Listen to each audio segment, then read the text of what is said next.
Agora, se fala também muito num centroavante para o Flamengo, né? O Pedro sofreu essa lesão gravíssima na seleção brasileira, vai ficar pelo menos 9 meses parado, e Mauro César Pereira trouxe, né, informação no canal dele, nos blogs dele, de que o Flamengo teria mudado uma postura.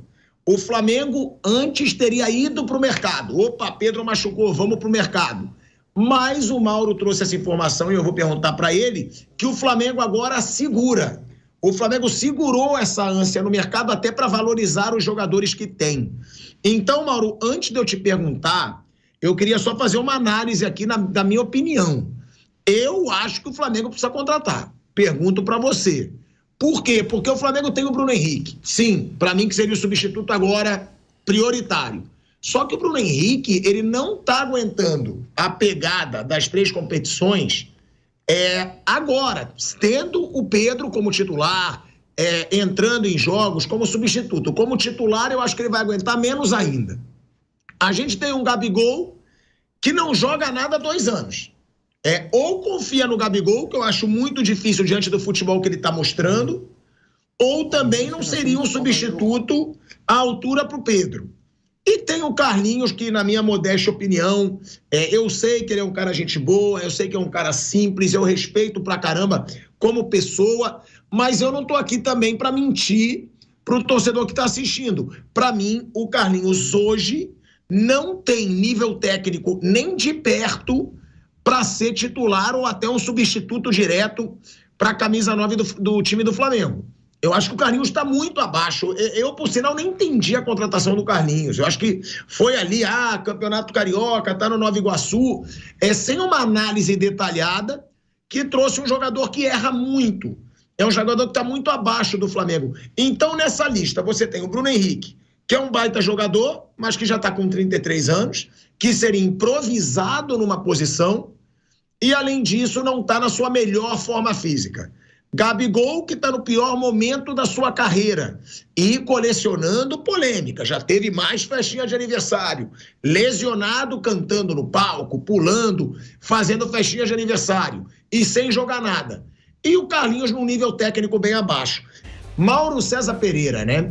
Para falar aí da situação do Flamengo, eu acho que precisaria contratar, porque eu acho que o Bruno Henrique não está na sua melhor forma e não vai aguentar o tranco em 3 competições. Gabigol nem precisa falar, péssima forma. E o Carlinhos, para mim, que não está no nível técnico para Flamengo. Você tem informações, né, Mauro? Parece que o Flamengo não vai contratar mesmo. Não está definido. Eles vão definir até terça-feira se contratam ou não o jogador. Agora, depende de encontrar o jogador com as características necessárias, um centroavante de referência, de área, custo desse jogador, né? Por exemplo, eu falei isso aqui antes da contratação do Depay pelo Corinthians, que o Depay eu acho que não era... O Corinthians não deveria contratar porque é caro, o Flamengo deveria contratar porque é muito caro. Já fez muitos investimentos e também porque não é nem a característica necessária. O Depay é mais Gabigol do que Pedro, para usar os jogadores do Flamengo como referência. Mas só se encontrar o jogador que faça sentido. E sobre o Carlinhos, é bom colocar no contexto. O Carlinhos foi contratado no momento que só podia contratar jogador de campeonato estadual, naquela janelinha que a CBF abre depois do estadual, porque o senhor Gabriel Barbosa arrumou uma punição lá por conta daquela história do doping. Por isso o Carlinhos foi contratado. Só por isso. Era uma possibilidade de um centroavante, porque você não sabia quanto tempo o Gabigol ia ficar fora. Aí foram buscar um atacante. O atacante forte, um dos artilheiros do campeonato do Rio de Janeiro. É um jogador acessível, barato, investimento muito baixo. O salário do Carlinhos é pequenininho perto do que esses caras ganham. Aí deram oportunidade ao rapaz. Ele até ajudou já em 2 jogos, que ele marcou gols importantes, Atlético e Vitória, mas ele não aparenta ter condição de ser titular do time mesmo nessa emergência. Por isso tem que buscar um outro jogador. Senão ele vai ter que usar o Gabriel, acho que vai acabar jogando primeiro. Vejamos se ele consegue, né, dar resultado. Não tem sido assim. Aí tem o Bruno Henrique, ele pode colocar o Arrascaeta de falso 9, ele pode tentar o Lohan como atacante mais avançado também, porque já jogou assim lá na base. E ele vai ter que buscar soluções dentro do elenco e mudar a forma de jogar, a priori, porque ele não vai ter nenhum jogador que faça o que o Pedro faz, isso aí esquece. Agora, em 2022, o Flamengo perdeu o Bruno Henrique, que era o líder de assistências da Copa Libertadores, era o melhor jogador do time, também com uma lesão semelhante. E o Flamengo foi campeão da Copa do Brasil e da Libertadores sem o Bruno Henrique, que terminou a Libertadores como líder de assistências sem jogar o mata-mata, só jogou a fase de grupos. Você vê a importância que ele tinha no time naquele momento, quando sofreu lesão. Então, o Flamengo tem que buscar alternativas. O elenco tem vários jogadores, tem muitas opções. O Tite tem que ser capaz e minimamente criativo para encontrar uma maneira de fazer o ataque funcionar sem jogar com o centroavante de referência ou buscando outras maneiras de fazer o time funcionar. Isso aí é o trabalho dele, com a contratação de um jogador. Eu vou ter que te cortar para a gente voltar para o ar aí na Rádio Jovem Pan. Voltando, hein? De volta à Rádio Jovem Pan, agora na rádio, no YouTube e na TV. Mauro César Pereira falando, né, sobre essa situação, que o Flamengo perde o Pedro e talvez não contrate nenhum jogador. Mauro, você explicou, né, toda a situação, que o Flamengo vai analisar até terça, mas você como dirigente do Flamengo hoje, você tentaria contratar um grande nome ou iria nessa estratégia que você está falando da base, de tentar dar moral para algum garoto, bancar o Bruno Henrique? Você, como dirigente hoje do Flamengo, faria o quê? Eu tentaria um jogador que tivesse características de centroavante mesmo e que fosse um jogador de uma relação custo-benefício aceitável. Não um jogador de 3 milhões e meio por mês. Isso aí não. Porque tudo tem um limite. O Flamengo já fez muitas contratações e fez 2 delas por conta justamente das lesões. O Vinha machucou, foram buscar o Alexandro e foram buscar o Michael por conta da lesão do Cebolinha. O Flamengo perdeu seu ataque e o lateral esquerdo, né? Um lateral esquerdo que, se estivesse jogando regularmente, talvez já fosse até o titular da equipe hoje. Então, praticamente 3 titulares em potencial. E aí já teve que onerar a sua folha de pagamento com essas contratações. Alguns jogadores vão sair no começo do ano, possivelmente, isso vai dar uma equilibrada, mas já tem um custo extra agora. Então, tem que ser um jogador mais ou menos de uma faixa de investimento razoável. Se o Flamengo conseguir que a CBF pague pelo menos aquilo que custa o Pedro mensalmente, ou uma parte significativa, ele consegue dar uma equilibrada nisso aí. A gente começou o programa ouvindo aí a presidente do Palmeiras falando da questão da necessidade de equilibrar as contas na hora de fazer contratações. O Flamengo não é diferente. O Flamengo não é uma SAF que o cara contrata, não quer nem saber, depois vê como é que fica, passa para cá, traz para lá, leva para outro clube. Não é isso. É diferente. Tem potencial para investir, investe muito, mas tudo tem que ser feito dentro de um orçamento minimamente aceitável. Então, um jogador de 3, 4 milhões, isso é uma loucura. Acho que tem que buscar alguém que tenha uma boa relação custo-benefício, um jogador que seja de área, centroavante de área, que tenha experiência para entrar ali e jogar sempre que for necessário. Tem que estar livre no mercado agora. É até difícil isso. É muito difícil, tem que estar livre desde o começo do mês, né? Até citamos aqui na semana passada, até o Choupo-Moting, que é um atacante camaronês, tem 36 anos, é bem veterano já, mas ele pode atender durante essa temporada aí, até o meio do ano que vem. Você consegue trazer um cara desse, que certamente é muito mais barato do que o Depay. O Depay tem 30 anos, titular da Holanda, é diferente. O Choupo-Moting, em março do ano passado, estava jogando pelo Bayern de Munique, fazendo gol de Champions League. Então, um cara desse vem em forma, experiente, ele vai ajudar. Você vai ter um homem ali de área, de referência, um atacante forte, para fazer um pivô, para preparar uma jogada, para fazer um gol de cabeça, para entregar, e tem que ser rápido. Por isso tem que ser um jogador pronto, né? E um contrato curto. Se o cara aceita, você tem, de repente, uma tentativa de uma solução para determinados cenários do jogo. Mas, independentemente disso, o Tite tem a obrigação de encontrar soluções com o elenco que está nas mãos dele. É isso. Em 2015, o Tite perdeu o Guerreiro. E foi pro Flamengo, porque não recebia no Corinthians, né? 2015, então 9 anos isso. Já naquela época. Aí o Flamengo foi lá e contratou o Guerreiro. E o Corinthians foi campeão brasileiro. O Wagner Love estava em péssima fase, física inclusive, estava acima do peso e tudo, ele entrou em forma e tudo, ele fez o time funcionar. Depois, e são diferentes, o Wagner e o Guerreiro. O Guerreiro muito mais centroavante de referência, pivôzão, e o Wagner Love jogador de movimentação, até hoje, né? Já quarentão, mas que corre, se movimenta, se desloca, é outro estilo. E o Tite ajeitou o time daquela maneira. Com o Jadson jogando muito bem, com o Renato Augusto jogando muito bem, foram os destaques do campeonato, e ganhou o brasileiro com o pé nas costas. Então é a função dele, é encontrar soluções. O Arrascaeta já jogou de falso 9 desde os tempos do Jorge Jesus, é uma possibilidade, né? Arrascaeta com o Bruno Henrique, que tem presença de área, enfim, ele tem que buscar alternativas. Imagino que ele deva estar junto lá com os pares dele, justamente pensando no que fazer e fazendo alguns testes durante a semana, né? É obrigação dele. Já na quinta-feira tem um jogo contra o Bahia. Se ele pensar só em colocar o Gabriel no lugar, primeiro que o Gabriel já muda a forma de jogar. E segundo que o Gabriel há 2 anos praticamente não consegue entregar. A chance ele vai ter. Eu tenho certeza que ele vai escalar o Gabriel. Se tiver em condições físicas, vai colocar. Você acha que o Gabigol será o titular? Eu acho que se tiver em condições ele vai jogar. Certeza é força de expressão, tá? Porque não é uma informação, é mais uma opinião. eu acho que ele vai colocar, até para se livrar da pressão. Ele põe o Gabriel, jogou bem, opa, ótimo, que bom, né? Resolveu o meu problema. Que milagre, voltou a jogar bem. Pim, o Mago Merlin apareceu ali, botou a varinha de condão e o Gabi virou o Gabigol, né? O Lio Gabi virou o Gabigol de novo. Ótimo para ele, resolveu o problema, trocou um pelo outro. Mas não é assim, tem que mudar o funcionamento da equipe, que ele é um centroavante, um atacante que não é um centroavante, né? Tem outra característica, né? Agora, se não jogar, olha, eu coloquei, não deu certo, estou buscando outras alternativas. Ele é quase que obrigado a colocar o Gabriel pelas circunstâncias, por tudo que vai gerar. Só ele vai ter que se livrar desse problema e colocando para jogar, né? Aliás, o Depay também é rapper. Né? Sim. É rapper também, é. Ele é rapper e o Gabigol é trapper. Se o Gabigol for pro Corinthians ano que vem, os dois formam um dueto. Em campo e fora dele, vai ser uma maravilha. O Mauro César tá trazendo aí, né, essas informações. E aí eu pergunto para vocês também da mesa, se vocês acham que o Gabigol vai ser o titular. Eu acreditaria que seria o Bruno Henrique, né? Eu achei que seria o Bruno Henrique. Mas o Mauro traz talvez os dois joguem. Você acha que os talvez dois joguem os dois. Então? Pode ser o Luiz Araújo, Gabigol e Bruno Henrique, os três em campo. Pode ser que ele jogue assim. É verdade. Até porque não tem certeza do Arrascaeta ainda, não tem certeza do De La Cruz. Os caras estão todos... O Gabigol já tá bom?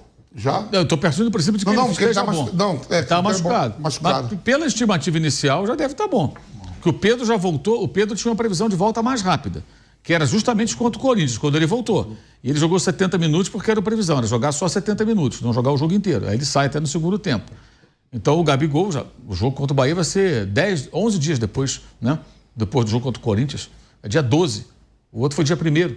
Então, imagino que ele possa estar em condições. Firmando, né? Se tiver em condição, acho que ele joga. Acho.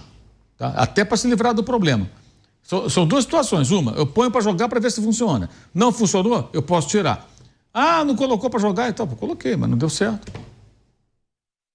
Então tem essa situação. Agora, uma pergunta que eu faço para vocês, pro Pedro, né? O Pedrinho, pro Bruno, pro Vamp, primeiro até pro Pedro.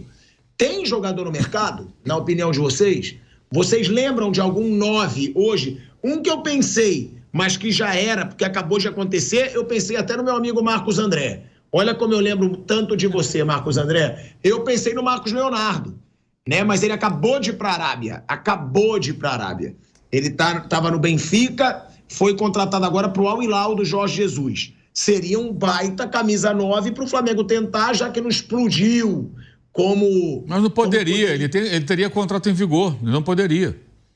Desde que ele não fosse embora. Tem que ser um jogador sem contrato desde o comecinho, dia 2 de setembro, isso. Se rescindir a partir do dia 3, já não pode contratar. Já não pode mais, exatamente. Se rescindir amanhã um jogador e pintar pro Flamengo, não pode. É o cara que durante a janela estava sem contrato e não fechou com ninguém. O Davi Luiz foi assim em 2021, Thiago. O Davi Luiz foi contratado depois da janela, estava em negociação, só fechou depois porque ele não tinha mais compromisso com o Arsenal desde o final da temporada. É verdade. Você lembra, Pedro, algum... Então, obrigado aí pro Mauro, porque eu tinha pensado no Marcos Leonardo, mas nem poderia. Mas vocês lembram, Pedro, Bruno, Vamp, algum nome que, até do futebol sul-americano ou não, que pudesse ser o reforço do Flamengo, e depois falar também do Fabrício Bruno, hein? Que foi convocado, mais um do Flamengo convocado, que foi para a vaga do Militão, e que pode aí ter ainda mais desgaste para voltar para jogar contra o Bahia. Pedro?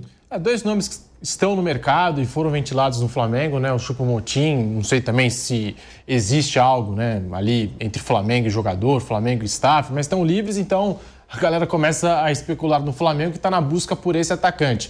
O Choupo-Moting, que citou o Mauro aqui, acho que a condição física dele é boa, jogador que há pouquíssimo tempo estava aí jogando Liga dos Campeões, e também a do Martial, aquele do Manchester United. Mas o Martial se assemelha um pouco no Depay, no quesito problemas físicos, lesões. Eu estava olhando aqui uma série de lesões, de problemas físicos, o Martial e o Depay também. O Depay estava vendo que na temporada 23-24 para cá, que a gente já entrou na temporada 24-25, ele ficou fora 128 dias. Foi o período da carreira dele que ele mais ficou fora, né? Lesionando ali e desfalcando O Atlético de Madrid perdeu cerca de 30 jogos, o Depay, e o Martial também não fica muito longe nessa conta. E tanto o Martial como o Depay, como são jogadores de mobilidade, eles fazem também a função de um segundo atacante, de jogador de beirada de campo, não é necessariamente aquele centroavante, né, que o Flamengo está buscando. Então, assim, de cabeça, até que o Mauro lembrou, acho que o Choupo-Moting, o Flamengo tem que alinhar também a questão dos valores e tudo mais, mas eu acho que é a opção talvez mais viável se o Flamengo quiser um centroavante hoje no mercado, porque até aqui, no futebol sul-americano, eu não lembro. Tinha a questão, eu não sei se ele ainda está em contrato com o Boca Juniors, né? Vocês que acompanham mais aqui o futebol sul-americano, até mesmo argentino, mas falavam até do Benedetto, né? Que estava para sair de lá, que estava buscando uma renovação. Não sei se ele de fato renovou com o Boca, né? Mas era um desses centroavantes assim que estava peringando de ficar no mercado, né? Mas outro centroavante, também, não lembro. Mas também Benedetto, eu prefiro que não venha ninguém, para ser sincero. Não, Benedetto acabou. Benedetto não joga nada há um tempão, encostadaço lá no Boca. Pô. Se contratarem é para dar satisfação para a torcida, porque tem um nome, né? Um cara que já foi importante. O ano em que ele eliminou o Palmeiras da Libertadores, com os gols, né, que marcou, foi 2018. Era o Felipão. Já tem 6 anos já. Acabou. Benedetto seria um milagre ele chegar aqui metendo gol assim. Eu ficaria muito surpreso. E tá sem clube mesmo, né? Mas aí não é caso pro Flamengo, né? Não, fraquíssimo. Aí deixa quem tá. Aí eu acho que o Flamengo não precisa contratar. Mas Vamp, Bruno, vocês lembram algum nome aí que possa ser? Eu não. Ou apenas esses que o Pedro lembrou? Eu não lembro não, porque aí é jogador que tá sem contrato, né? Então é muito difícil. Também acho que o que mais se encaixa é o Choupo-Moting mesmo, nas características. Seria uma atração, viu? De ter um 9. Ele era do Paris Saint-Germain, Bayern de Munique. Até acho que era um jogador abaixo desses times. Até. Ele, às vezes estava o Paris Saint-Germain lá com o Neymar, com o Mbappé, chegava nele e parecia que o cara estava em outro ritmo, né? Tipo uma orquestra sinfônica e o cara tocando outra coisa ali, né? Mas uma tuba. Nossa senhora, mas serviria, assim. Acho que para ter um Bayern de Munique, ele começou a fazer gol, pô. Ele faz gol, ele não é dos mais habilidosos, mas ele faz gol. Acho que poderia ser legal, sim. Ele não tem os recursos do Pedro, por exemplo, mas é um cara de presença forte, experiente. Então, assim, você pega um cara desse e fala assim, tu vai fazer o pivô, vai jogar aqui e tal, ele sabe o que fazer. Esse é o ponto, que é uma contratação de emergência. E tem que ser um contrato curto, se for um veterano como ele. No máximo até o final do ano que vem. Você pode fazer um contrato de 3 anos com um cara de 36. Agora, o cara vai aceitar? Não sei. Agora, também, o que ele tem no mercado? Se for analisar o Depay, ao sair do Atlético de Madrid, antes do Barcelona, ele não teria também um mercado maravilhoso no futebol europeu. Gente querendo pagar para ele o equivalente a 5, 6 milhões de reais por mês. Não vai ter. Por conta das lesões, especialmente. Então, o Corinthians oferece a ele algo muito próximo daquilo que ele conseguiria em times de médio porte do futebol, tipo Valência e tal, Sevilha, que parece que até o Valência Raio Valecano. Por ele, Raio, que é um time menor lá de Madrid. E o Choupo-Moting menos ainda, que é veterano e tal. Quer dizer, tem que ser um jogador de uma faixa de investimento menor. Esse é o único que eu penso aqui, porque é difícil encontrar, porque está sem contrato. Até alguns jogadores aqui, o Ben Yedder. Ben Yedder tem um problema também de violência doméstica, né? Uma acusação. Esse aí faz gol, viu? Faz gol. 34 anos, tá ali. Como é Ben Yedder? Esse cara mete gol pra caralho. Só faz gol no Mônaco. Botou o jogo do Mônaco, é ele que faz gol. Ele é mais jovem, inclusive, né? Ele tem menos idade do que o Choupo-Moting, né? Ele tá aqui com 34 anos. 2 anos mais novo. A questão dele é que tem uma história aí também. O Choupo-Moting tem 35. Eu não sei como é que ficou. É um ano mais novo, né, que o Choupo-Moting. E buscando aqui são pouquíssimos nomes, né? Sim. Tem aquele Mariano Dias, com passagem pelo Real Madrid, mas também não sei se é o caso do Flamengo ir buscar. Tem o Slimani, que teve uma passagem aqui no futebol brasileiro, né? Mas internacionalmente falando, tem um nome conhecido. Assim, mas nada que você fale, nossa, esse jogador aqui tá dando sopa no mercado, né? O Flamengo pode ir lá e pegar. Um cara como Benedetto, que a gente citou, tantos outros nomes. Entre o Benedetto e o Slimani, eu preferiria o Slimani. Sim. Prefiro o Slimani. Slimani é aquela coisa, é centroavantão. Você tem um cara de área experiente. Mas tem um Carlinhos, diferente, né? Um cara com muito mais imposição física, muito mais noção, né? Do que fazer ali, aquele jogo físico com a zagueirada adversária. Acostumado, né? Acostumado, já jogou no Brasil. Assim, seria uma tentativa mais barata também. Porque é isso, não é uma contratação... Só para dar 2, 3 anos. Não é uma coisa, traz um cara desse para grande... Não, é uma contratação de emergência. Traz um cara para tentar ter um jogador com aquela característica. Não tem Pedro.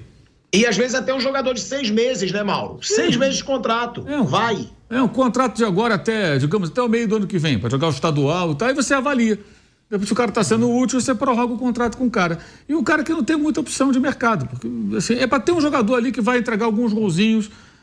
Agora, o Tite tem que encontrar uma solução, independentemente disso. O time dele tem que funcionar sem esse homem. Aí, se ele trouxer um jogador, ele funcionar em alguns cenários, ele vai usar. Se o cara começar a meter gol, tipo, pô, deixa o cara aí. Né? Não é o Pedro, mas está quebrando o galho, está funcionando. E vamos em frente. Quando o Flamengo recontratou o Gaúcho, centroavante, que estava no Palmeiras, foi uma situação meio de desespero, porque o Bebeto foi vendido para o Vasco, né? Vendido assim, o Vasco lá e tirou ele do Flamengo, né? Valor fixado na federação, o Vasco tinha o dinheiro das vendas de Giovani e Romário, foi lá e pagou a multa e tirou o jogador do Flamengo. E foi uma crise danada, isso foi em 89. Aí o Flamengo começou a procurar um jogador, o Gaúcho já não estava jogando tanto pelo Palmeiras, o Gaúcho que tinha sido da base do Flamengo, aí buscou o Gaúcho. Eu me lembro muito bem, o Gaúcho chegou no Flamengo sem muita expectativa. Pô, esse cara já foi daqui e tal. O Gaúcho meteu um gol pra cacete, foi campeão brasileiro, campeão carioca, fazendo gol de cabeça, tudo quanto era jogo. O Charles Guerreiro, o Júnior Maestro, só colocando na cabeça dele, Piá, lateral esquerdo, cansou de fazer gol. Foi uma contratação assim, de um resultado absurdamente bom. Então, de repente, tá certo. Não digo que seja tão bom assim, tá? Foi com o campeão do Palmeiras que ele pegou o pênalti. Foi contra o Flamengo. No gol. Foi pro gol, naquele campeonato de 88, que é bizarro, né? Quando ele tinha empate, para quem não conhece a história, ou não lembra... Copa União, né, Moura? Era Copa União também. Copa União. Em 88, era assim, acabava o jogo, terminava empatado, batia pênalti. Aí o Gaúcho foi pro gol, porque o Zete se machucou. O Zete era goleiro do Palmeiras, tá, gente? Antes de ir pro São Paulo. No disputa de bola com o Bebeto, ele quebra o braço. Aí até por isso ele vai pro São Paulo, que ele voltou machucado, estava sem espaço, foi pro São Paulo. Não tinha mais espaço e tal, ele é negociado com o São Paulo e vira um goleiro histórico do São Paulo, mas ele era do Palmeiras. Ele se machuca e não tinha mais como trocar. Aí o Gaúcho pegava no gol, no rachão e tal, foi pro gol e pegou do Zinho, acho que do Aldair. Pegou dois. Foi isso, pegou dois ou três pênaltis. Do Zinho, me lembro, do Aldair, acho que também. Ele fez as defesas de pênaltis. E depois ele vai pro Flamengo. E aí foi um jogador importante pra caramba ali naquele período do início dos anos 90, jogando de novo pelo clube que eu havia revelado. Ele morreu de câncer há alguns anos. Era muito amigo do Renato depois. E se eu não me engano, ele que é um dos fundadores do Cuiabá. Do Cuiabá, exatamente. Ele é um dos fundadores do Cuiabá. Tem uns nomes curiosos até no mercado, né? Balotelli tá sem clube. Negredo, lembra dele, da seleção espanhola, tá sem clube também. E alguns outros aqui. Negredo jogou no Manchester City, eu lembro. Negredo, esse mesmo, o Manchester City está livre no mercado. Pelo que vocês falaram, para mim, são pouquíssimos que valem a pena, né? Balotelli também está de brincadeira. Botar o Balotelli no Rio de Janeiro é pedir para se lascar. É pedir para dar ruim. Botar o Balotelli... opções, estou dando opções aqui, possíveis. O Balotelli tá mais para ele curtir aí os traps do Gabigol... Ficar, ir nas festas do Gabigol. Meio... Carlos Vela também. Não é necessariamente centroavante, mas já jogou de centroavante. Fazia muitos gols lá na Major League Soccer. Ele falava que não gostava de futebol, né? Ele gostava de basquete. Tá com 34 anos.